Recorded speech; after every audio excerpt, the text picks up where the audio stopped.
Hello everyone. In this month's update, I'll be sharing how our team stepped up to help with the recent floods in Eastern Oregon. I'll give a well-deserved shout out to two of our team members who are recognized as ambassadors of public service. And of course, we'll take a moment to celebrate Volunteer Appreciation Week.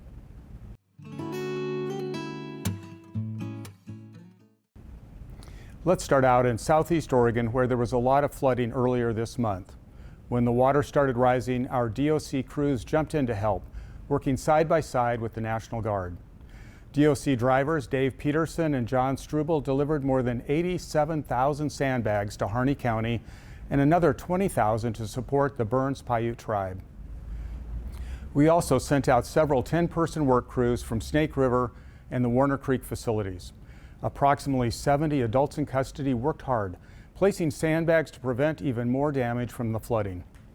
As always, our DOC staff and AIC crews stepped up, ready and willing to help however they could.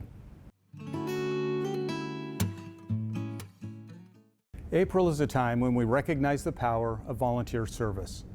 For the past 50 years, National Volunteer Week has celebrated people who stepped up, took on tough challenges, and helped make our communities more vibrant places to live. At DOC, we see the impact of volunteers every single day. So much of what we do depends on their dedication and willingness to provide program support to the AICs, and we're truly grateful. Behind the scenes, we have our own small but mighty volunteer services team.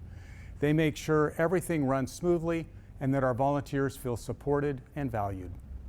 We have over 1,000 volunteers across the state, and today I want to shine a light on two of them who have gone above and beyond. Let's start with Nancy Pance.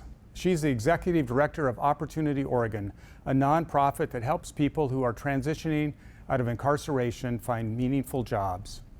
Nancy is a volunteer who works closely with our Correctional Services Division. She plays a big role in helping adults in custody prepare for success after release. Over the past few months, Nancy and Opportunity Oregon have been working to bring career fairs into our facilities. Nancy has helped put on a career fair every single month this year, and so far, her work is paying off. 47 people have already been placed into jobs since January. These career fairs give people a real chance to start fresh and build a better future.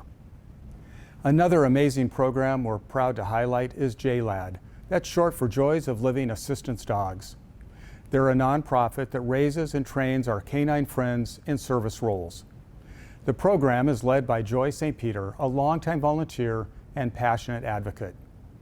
We have a partnership with JLAD at 3 of our institutions. Through this program, adults in custody help train the dogs. It gives the AICs purpose, and it offers them a meaningful way to give back to the community. Just last month, Joy delivered powerful testimony to the legislature in support of DOC and this program. And it's really hard to see a great big guy holding a little baby puppy that was just born and love it. It's amazing. I'm sorry, it gets really emotional. So they can carry that out into the community and learn how to love and care for something.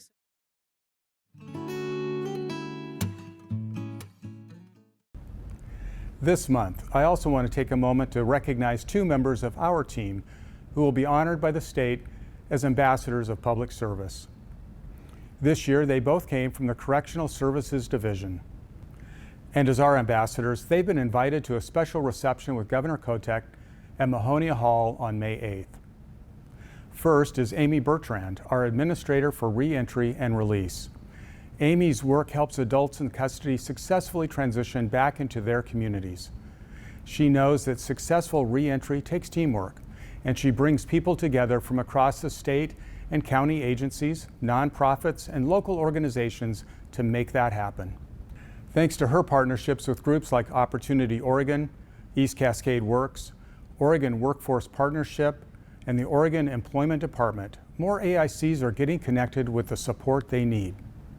Next is Tracie Hightower. She's our Education Administrator. Tracie is all about innovation and believes deeply in the power of education to transform lives. Under her leadership and with support from the Oregon Legislature, DOC launched online education at 2 of our facilities, and it's working. College enrollment for AICs has grown from just 98 in 2022 to over 800 today. That's incredible growth in an educational program that transforms lives.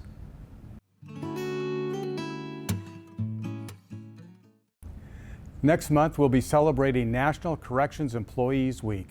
It's a time to honor our profession and to recognize many of you personally for the exceptional work you do every day. I'll be hitting the road to visit DOC facilities and work sites across the state.